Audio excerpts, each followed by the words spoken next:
Hello everyone. Today I'm going to talk about our recent work, software-based real-time recovery from sensor attacks on robotic vehicles. My name is Hongjun Choi. I'm a graduate student at Purdue University working with my advisor Shangyu Zhang. This is a joint work with co-authors from Purdue University and the University of Waterloo. As many of you already know what the robotic vehicles or the autonomous vehicles are because it's very popular recently and easily seen out there, including the aerial vehicles such as Amazon delivery drone, advanced military UAVs, and passenger drones, including also the ground vehicles like self-driving cars and even the underwater robots. All these vehicles are safety critical system because they work without human operators, and the failure of the system cause physical damages or even threaten the human lives. The modern algorithms utilize multiple sensors of different types. Instead of using the individual sensor data, the measurements from the different sensors are combined by using sensor fusion techniques to provide more accurate and dependable data. In the UAV case, the sensor fusion provide angular and positional information from the heterogeneous sensor measurements. So in this context, when the system behaviors are the abnormal because of the cyber physical attacks, for example, the sensor spoofing attacks, then it is difficult to identify which one is problematic. I will show a physical sensor attack as our motivational example, which have been reported recently, and well-known physical attack to a drone community.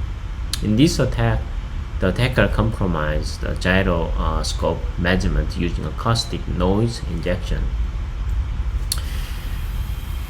We simulate this attack with a real drone with our attack code inside the control program. Once the attack is launched, the controller instantly attempt to correct the compromised sensors based on the fake sensor values.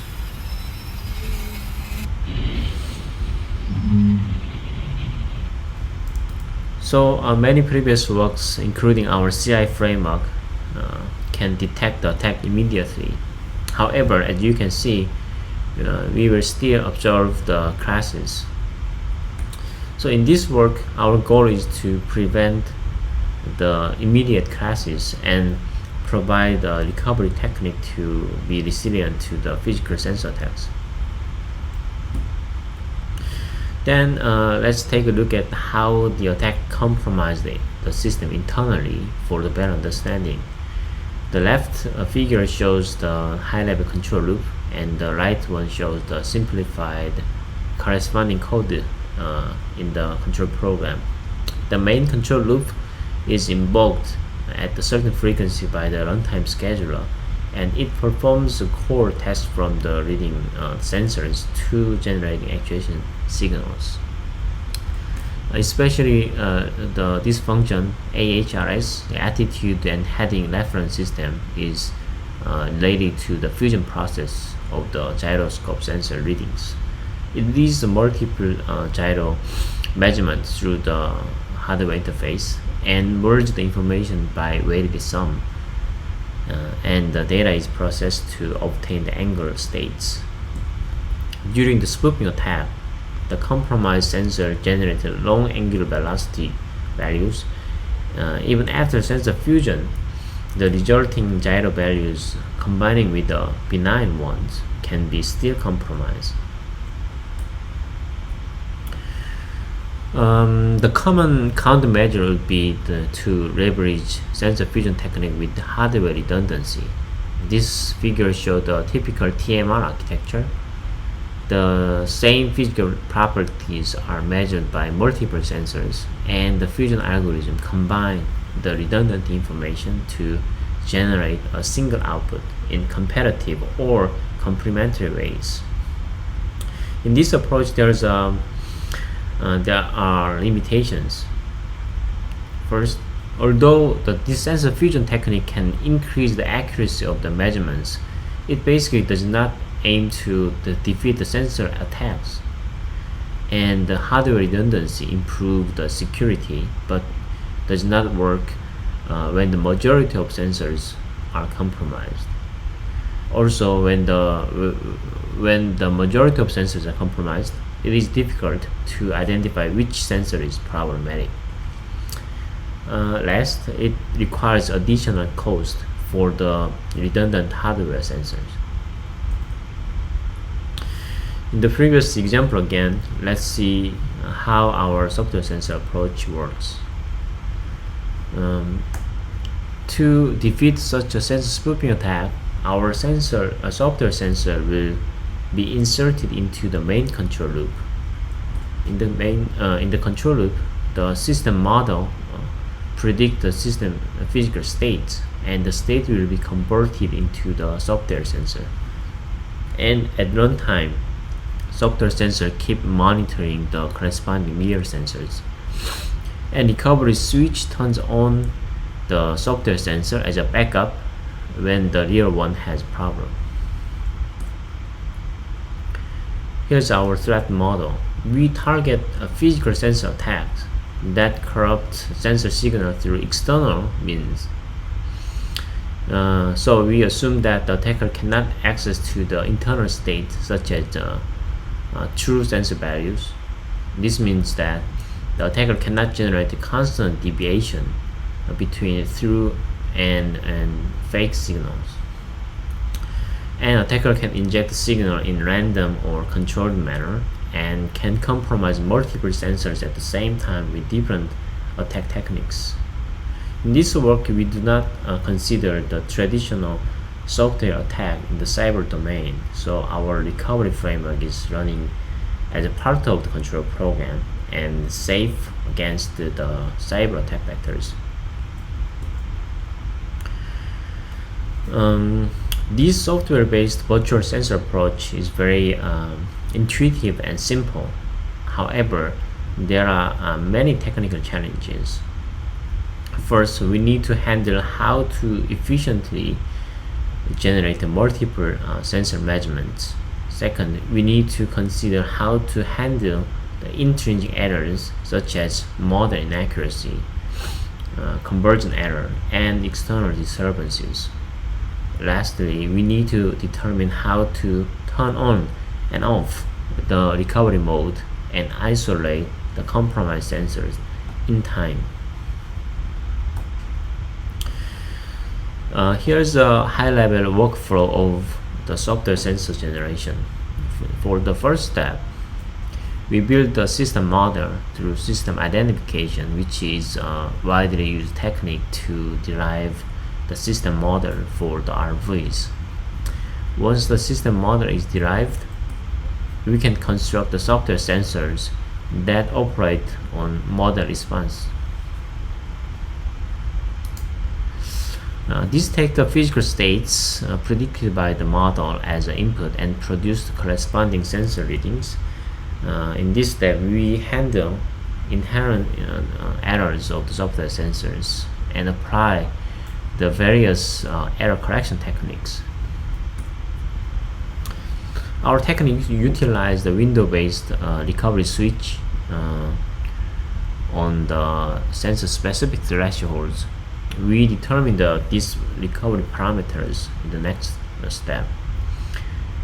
Finally, we insert the recovery code into the original program for runtime monitoring and recovery.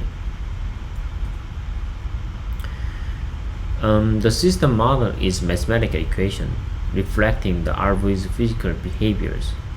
In this closed loop architecture, the model would be the counterpart of this red box. In RVs, this system model can be represented in the state space equations with the unknown parameter A, B, C, D matrices. So main technique we used to extract the system model is system identification. In the high-level description, given the model template and profile data, SI try to find the best fit, best concrete model by searching the best ABCD matrices, and the resulting model can predict the RV's physical states. To make the software sensor, we utilize the model states, model responses. So we want to note that the model states are not the sensor measurement. So we need to convert the physical states into the software measurements. In our example, the model has 12 states. The conversion equation is readily available in many literatures.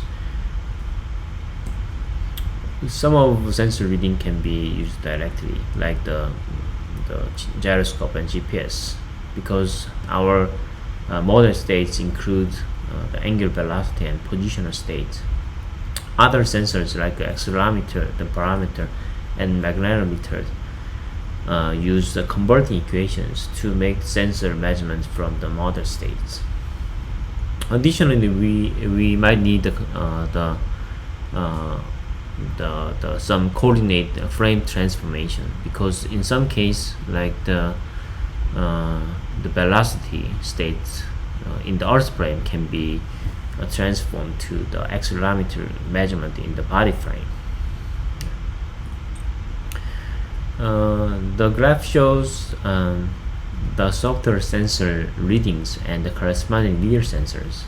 Our software sensor can generate each measurement pretty well. However, the main challenges would be the accuracy. So ideally, we would like to precisely model the real behaviors and true system states. However, there are always small errors in reality for several reasons, such as conversion errors and model inaccuracy and external errors due to the noises and external disturbances. So any small errors will be accumulated over time, and it will be significant.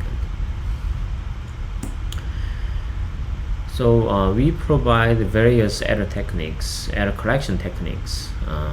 I'm going to highlight the main idea. Here's a conversion error corrections. So the highly sensitive sensors, such as accelerometer, has high frequency oscillation, like in this figure. But our model tend to be very smooth and noise suppressed shapes. So direct comparison between two would make a lot of false alarms. So we need to make it smooth. So we apply the signal processing technique such as low pass filter or the smooth noise robust differentiator before comparison. The second error correction technique is the model error correction. Basically, we use approximation of the model to predict the real state.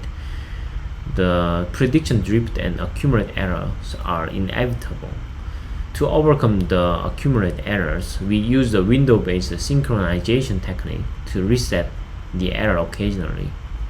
With a small time window, we reset the error to 0 and synchronize the initial state at the window start to the real state and restart the comparison.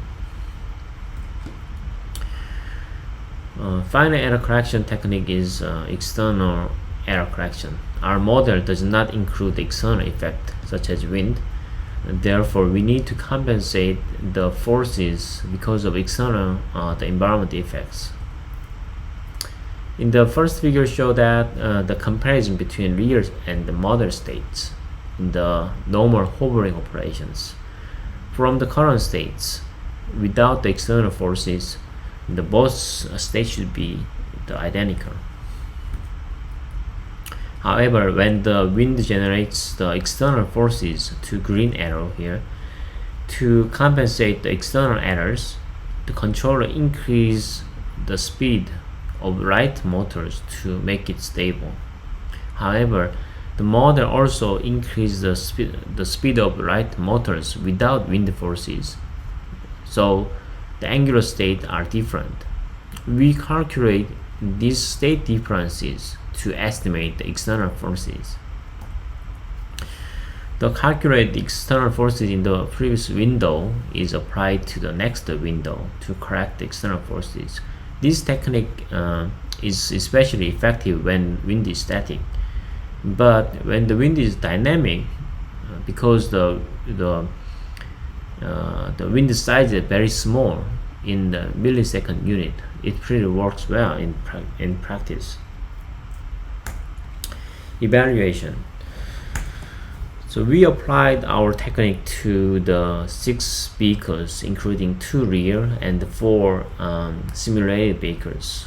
All the vehicles have multiplicated and heterogeneous sensors, especially 2 rear vehicles, 3DI Solo and the Erle-rover, are representative of area and ground robotic vehicles. Both of them use open source control program and many sensors that are multiplicated with different hardware. We did rear combinatorial attacks on heterogeneous sensors as shown in the table. For the same type of sensors, we attack the entire sensors at the same time. With applying our technique, we can recover the vehicle from most configuration practically. However, in some case, C356 recovery duration was not enough. It was about 3 seconds. This is still possible to launch the emergency action though. We apply the supplementary compensation approach to increase the duration to over 10 seconds. This technique basically uses the other types of sensor measurements to recover the compromised one. Now, I want to say this compensation approach is not necessary for majority of sensors. In this case, we use it only when all the gyro sensors are compromised at the same time, which is rare. For more experiments and results, you can refer our paper. So we also measure the space and runtime performance after applying our technique. In terms of space overhead, we measure the firmware size before and after our recovery module applied. As is shown in the graph, the overhead for all the sensors was about at most 1.3%. In terms of the runtime overhead, we measure the average per iteration execution time before and after. The total overhead is at most 8.8%, which is reasonable because we confirm that it doesn't interfere with other tasks. Here are 4 demos with the 2 real RVs. I'm going to show 2 of them selectively. Gyroscope attack and recovery on 3DI Solo. So in this case, we use the same attack shown in the motivation example while the drone tried to maintain the current position with hovering. The attack corrupts the rolling velocity. So as you can see, drone suddenly loses the balance and crashes. The figure shows the trajectory and the roll changes during the attack. With our recovery model, it maintained the current position and attitude for several seconds. In the graph, during the normal operation in the green area, drone used the rear measurement, but during the attack in red, you can observe the small peak of the measurement because of the attack. So here the recovery mode is activated and the software sensor replaces the compromised one. As you can see in the red area, there's a reasonable amount of oscillation and that was not seen under the rear benign sensors. But the software sensor works well and prevent the crashes. The recovery for the ground vehicle works better. In essence, ground vehicle is less sensitive to the aerial vehicle. The demo shows the advanced GPS stealthy attack, which compromise the sensor values in the controlled manner. In this case, the vehicle is supposed to go straight and turn left. The attack injects the signal that closely follow the expected trajectory, but with small errors. This makes the vehicle deviate to the right gradually. However, during the turn here, which is unknown to the attackers, they fail to estimate the real state change precisely. So the recovery is activated and our software sensor replaces the compromised one. This enables to stop the gradual deviation, and the vehicle can make turn to west as expected.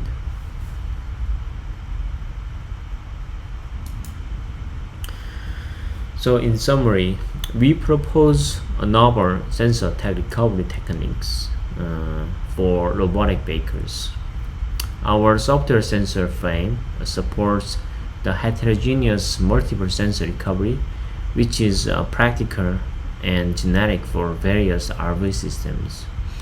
And our technique provides seamless operation, preventing crashes. Moreover, it is software-only approach without hardware redundancy and additional cost. Thank you for your time, and I'll be happy to answering all the questions. Thank you.